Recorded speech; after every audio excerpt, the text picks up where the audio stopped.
اپیلوں کا طریقہ کار بھی معقول بنایا جا رہا ہے۔ ٹیکس دہندگان اپنی اپیلیں کمشنر اپیلز یا براہ راست اپیلٹ ٹریبونل کو پیش کر سکیں گے۔ ڈیٹا انالیٹکس کو فروغ دینے، ٹیکس پالیسی اینڈ انالیسز یعنی پالیسی کی تیاری میں معاونت کے ضمن میں FBR قانون میں رازداری کی شکوں کی وجہ سے ریسرچ کرنے والوں کو ڈیٹا مہیا کرنے میں انتہائی سخت پالیسی پر عمل پیرا رہا ہے۔ شاید یہ پاکستان میں ٹیکس پالیسی اور اس کے اقتصادی اثرات کے حوالے سے کوئی معیاری تحقیق نہ ہونے کی ایک وجہ ہے۔ معیاری تحقیق کی حوصلہ افزائی کے لیے یہ تجویز کیا جاتا ہے کہ ٹیکس دہندگان کا ڈیٹا مناسب سیف گارڈز کے ساتھ تعلیمی اداروں اور ڈونر ایجنسیز کے ساتھ شیئر کیا جائے۔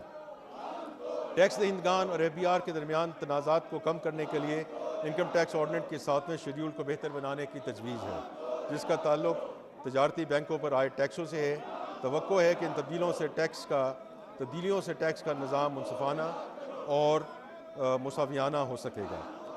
کاروبار کرنے کی لاگت کو کم کرنے اور موجودہ تجارتی طور طریقوں کو اپنانے کے لیے ٹیکس قوانین میں جہاں کراس چیک کا ذکر کیا گیا ہے، وہاں ان میں آن لائن ٹرانزیکشن اور دیگر ڈیجیٹل ذرائع سے کی جانے والی ادائیگیوں کو بھی شامل کرنے کی تجویز ہے۔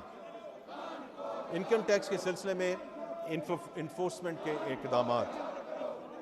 جناب اسپیکر، میں اس معزز ایوان کے علم میں لانا چاہتا ہوں کہ ہم ایسے اقدامات تجویز کرنا چاہتے ہیں جن سے انفورسمنٹ بہتر بنائی جا سکے، ٹیکس چوری کا خاتمہ کیا جا سکے اور ٹیکس کے نظام میں دیانتداری کو فروغ دیا جا سکے تاکہ عوام کا اعتماد بحال ہو۔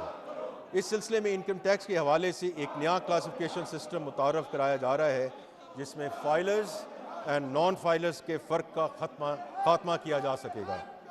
جو لوگ اپنے گوشوارے اور اپنی ویلتھ سٹیٹمنٹ جمع کروائیں گے، صرف وہی بڑے مالیاتی لین دین کر سکیں گے، جن میں گاڑیوں اور غیر منقولہ جائیداد کی خریداری، سیکیورٹیز اور میوچل فنڈ میں سرمایہ کاری اور بعض بینک اکاؤنٹس کھولنے کی سہولت جیسی چیزیں شامل ہیں۔ ان لوگوں کے لیے ضروری ہوگا کہ FBR کے پورٹل کے ذریعے اپنی مالی حیثیت اور آمدنی، تحائف، قرضے اور وراثت جیسی مالی ذرائع کے دستاویزی ثبوت ظاہر کریں۔